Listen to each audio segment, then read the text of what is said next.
जिन्हें जिंदा शहीद कहते हैं। मेरा भाई बिट्टा जी अभी कह रहे थे कि आजाद तो हो गए, लेकिन अभी आजादी अधूरी है। हम आजाद हो गए, अंग्रेजों की गुलामी से आजाद हो गए, लेकिन अभी अंग्रेजियत के गुलाम हैं हम, परिस्थितियों के गुलाम हैं हम, अभी वातावरण के गुलाम हैं हम, गंदे आदतों के गुलाम हैं हम। अभी बहुत सारी गुलामियां हैं जिनकी जंजीरों को तोड़ना है, हमें आगे बढ़ना है। हमारे समाज को तोड़ने की कोशिश की जा रही है, हमारे वतन को तोड़ने की, बांटने की नीच घृणित कोशिश, साजिशें की जा रही है। कहीं जाति के नाम पर, कहीं भाषा के नाम पर, कहीं रंग-रूप के नाम पर, कहीं स्थान के नाम पर, कहीं प्रांत के नाम पर, कभी किसी नाम पर, कभी किसी नाम पर। और चंद लोग ऐसे भी हैं, कुछ जयचंद हुए फिर पैदा, हजारों रचनाएं इस हृदय से निकली, लेकिन भारत माता का दर्द इस जवान से जो इन शब्दों के रूप में उभरा, बहुत वर्ष पहले, मैं याद आ रहा है, कहे बिना नहीं रहूंगा, कुछ जयचंद हुए फिर पैदा, जो जब दुश्मन से मिलते, जब जब आग लगी भारत में, उनके चेहरे खिलते, तरस न खाते, जश्न मनाते, अपनी जेबें भरते, अपने नीच कुकृत्यों से इस मां को पीड़ित करते, इस भारत मां को पीड़ित करते। जख्मी होकर भारत माता फिर से करा रही है, जख्मी होकर भारत माता फिर से करा रही है। आजाद भगत सिंह, बोस पुत्र गांधी को बुला रही है, अरे ये गुलाम कर देंगे, कहा तुमने आजाद कराया, लाखों वीर सपूतों ने तब था रक्त बहाया। कुछ सोचा है जब से मिली है मुझको आजादी, और तो मुझको देना क्या था, दी है केवल बर्बादी। कुछ सोचा है सिर्फ कश्मीर तो कब से कटा है मेरा। मां कहते हो ना, इसी मंच से याद करिए, भारत के मैं नाम नहीं लूंगा, एक बहुत बड़े राजनेता ने खाली इतना कहा था, भारत सोने की चिड़िया है। मैंने प्रश्न किया था, आपकी मां को अगर चिड़िया कहा जाए कैसा लगेगा, याद कीजिए उस बात। आपकी मां को चिड़िया कहा जाए कैसा लगेगा आपको, और वो भी सोने की निर्जीव चिड़िया। हमने अपनी मां को खाली सोने की निर्जीव चिड़िया कहा है।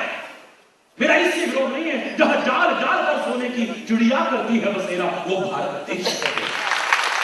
लेकिन हमने तो मां को ही, जिसके मुंह से सोने की चिड़िया, सोने की चिड़िया, पूरे हिंदुस्तान की पैदल यात्रा 23,000 किलोमीटर चला। मैं जिस विद्यालय में गया, जिस कॉलेज में गया, जहां भी ऐसा किया जाता था, मैंने इस पंक्ति को हटवाया।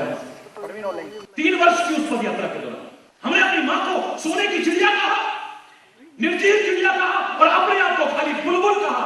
इसकी शान बढ़ाने के लिए, इसकी आन बढ़ाने के लिए, इसकी लाज बचाए रखने के लिए, इसकी शोभा बढ़ाने के लिए, चिड़िया को क्या चींटी भी कहो, हम लाज महसूस करेंगे, गर्व महसूस करेंगे। मैं तो नमन करता हूं इकबाल साहब को, जिन्होंने हमें गीत दिया, क्या नाम था गीत, गाता रहूंगा, अंतिम क्षण तक गाता रहूंगा, गर्व महसूस करके गाता रहूंगा, सारे जहां से अच्छा हिंदुस्तान हमारा। लेकिन मेरे देश की तरफ जो गलत नजर उठाए, मैं कम से कम इतना तो बताना चाहता हूं, विश्व बंधुत्व का भाव रखने वाली संस्कृति का प्रचार प्रसार करने वाला हरि चैतन्य, सर्वे भवन्तु सुखिनः का भाव रखने वाला हरि चैतन्य, उस संस्कृति को आगे ईश्वर की कृपा से, महापुरुषों की कृपा से बढ़ाने का एक विनम्र प्रयास करने वाला हरि चैतन्य इतना तो अवश्य कहेगा कि अगर इस भारत मां की ओर कोई बुरी दृष्टि डाले, तो फिर ना तो मेरी मां खाली सोने की निर्जीव चिड़िया है, और ना ही हम खाली बुलबुलें हैं, फिर इस मां के वो सपूत हैं जो आंखें और आंतें निकालने के लिए हिम्मत रखते हैं। ये भाव भारतवासी का होना चाहिए, ये भारतवासियों के भाव होना चाहिए।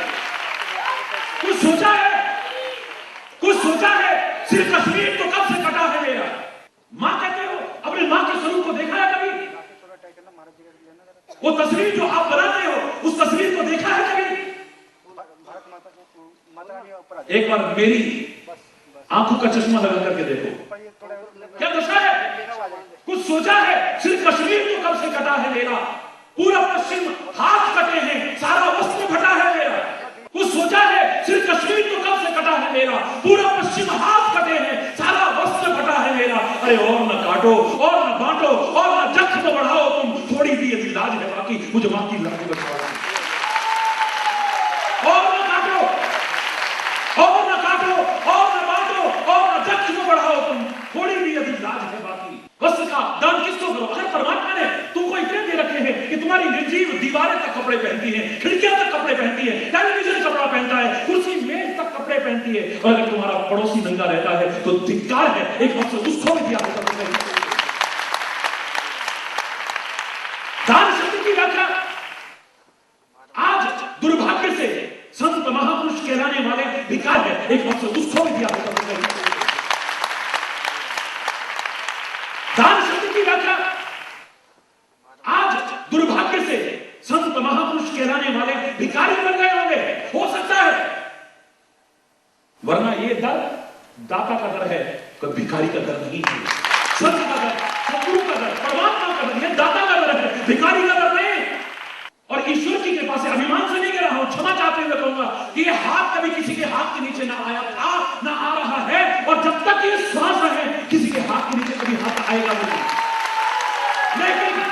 लेकिन याद रखना, वो हरि चेतन जिसने किसी के हाथ के नीचे कभी हाथ नहीं किया, आज वो हाथ नहीं, झोली फैला करके आप सबसे मांगने को तैयार है, सारे भारतवासियों से, सारे समाज के, दुनिया के लोगों से मांगने को तैयार है। अगर इतने दानदाता बनने का शौक पालते हो तो दे दो शांति का दान। बहुत अशांति फैलती चली जा रही है, घर घर में, नगर नगर में, जगह जगह में, जहां तहां अशांति, शांति का दान।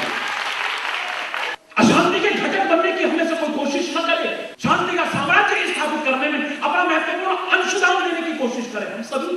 परमात्मा करे वो दिन आए, जल्दी आए, इस भारत की धरा पर तो शांति का साम्राज्य हो, एक बार फिर से सारी दुनिया में शांति का बिगुल इसी तरह से हो। जगत जुड़ रहा है हमारा प्यारा भारत, और बनेगा, फिर से बनेगा। कमियां आई हैं भारतवर्ष में नहीं, हम भारतवासियों में कमियां आई। कहने को तो इंसान है मेरी गली के लोग, पर दिल के बेईमान है मेरी गली के लोग। गीता पे चल रहे ना ये कुरान पे चल रहे, हिंदू ना मुसलमान है मेरी। आज के जो हालात हो चुके हैं, किसी को भी झांक के देखो जरा,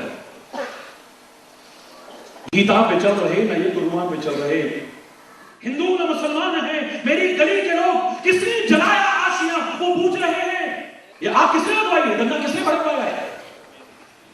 हम जांच बैठाएंगे, खाक बैठाओगे तुम जांच, खाक बैठाओगे जांच, क्या जांच बैठाओगे तुम, क्या तुम जानते नहीं हो किसने जलाया आशियां वो पूछ रहे हैं। सब जान के अनजान है मेरी गली के, सब जान के अनजान है मेरी गली के लोग। पानी की जगह आग में घी डाल रहे हैं, इस पर जरूर बनाने फरमाइए। सारी दुनिया के लोग जो इसे सुन रहे हैं ध्यान दीजिएगा इस पर। पानी की जगह आग में घी डाल रहे हैं, फिर भी बड़े महान हैं मेरी गली के लोग।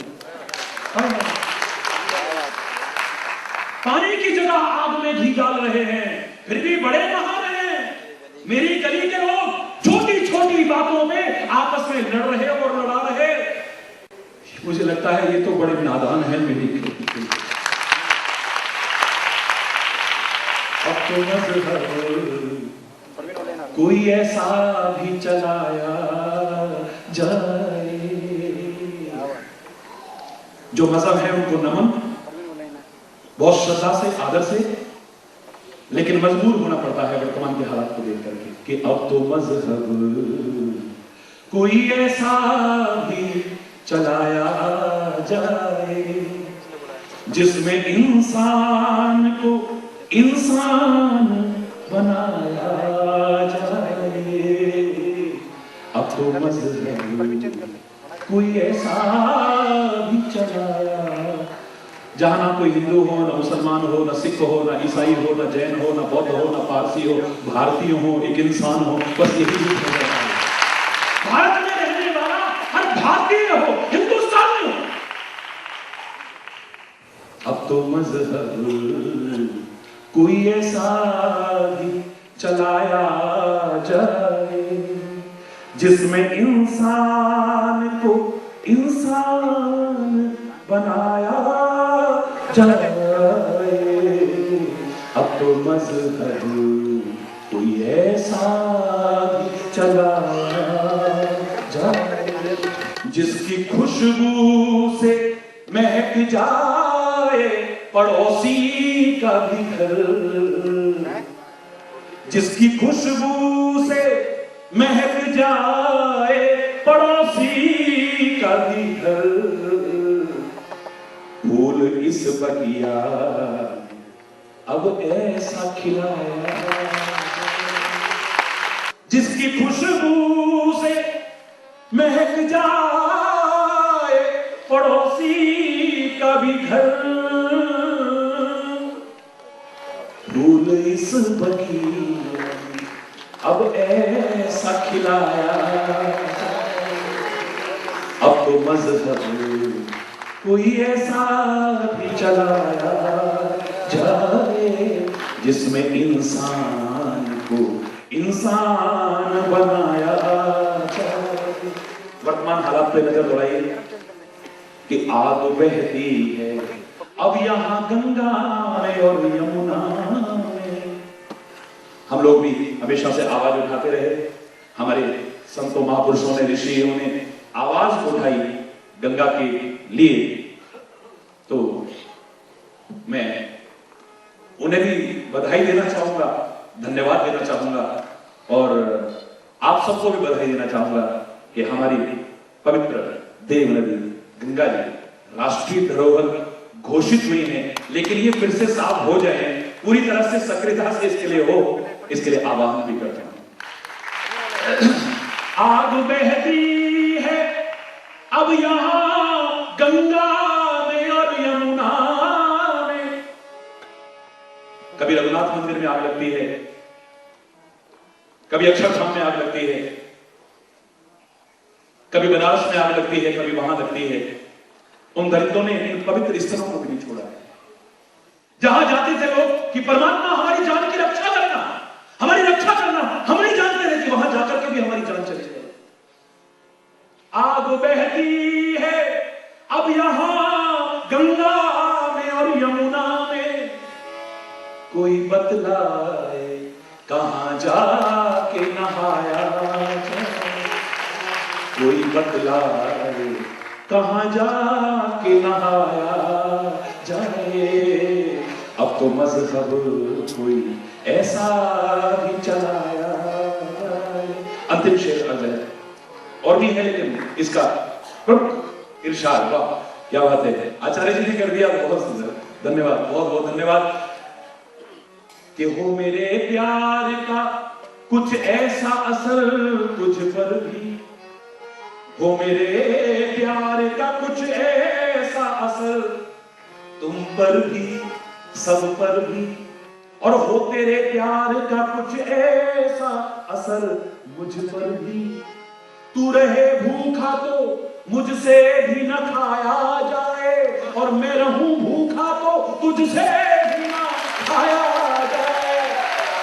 अब तो मजहब कोई ऐसा भी चलाया जाए जिसमें इंसान को इंसान बनाया जाए। इंसानियत हो। हमारे भारतवर्ष में जो भाव हैं, नमन है उन भावों को, वो कम नहीं होंगे। ये जज्बा बढ़ेगा। इस शाम के इस अवसर पर मैं आपको वचन दिलाता हूं, परमात्मा की कृपा से, इन संतों महापुरुषों की कृपा से और आपके सब प्रयास से ये जज्बा दिनों दिन आगे बढ़ेगा। भारतीयता का जज्बा, राष्ट्रीयता का जज्बा, मानवता का जज्बा, प्यार, एकता और सद्भाव का, सौहार्द का जज्बा, जिसकी आज पुरजोर मांग है, आवश्यकता है, और हम उनसे घबराने वाले नहीं। परमात्मा उनको सद्बुद्धि दे जिन्होंने अघोषित युद्ध की स्थिति में हमारे भारतवर्ष को सबसे डाल रखा है। उनसे मैं कहूंगा, फोड़ लो लाख बम बेशक, फोड़ लो लाख बम बेशक, नहीं कुछ हाथ आएगा। तुम्हारे घिनौने कारनामों से यह तिरंगा झुक ना पाएगा। तेरी औकात क्या है? लाख फोड़ लो बम बेशक, नहीं कुछ हाथ आएगा। घिनौने कारनामों से तिरंगा झुक ना पाएगा। तेरी औकात क्या है? गौर से सुन ले। अरे ओ आतंक, तेरी औकात क्या है? गौर से सुन ले। अरे ओ आतंक, अमन का चमन भारत है, ये सदा ही खिलखिलाएगा।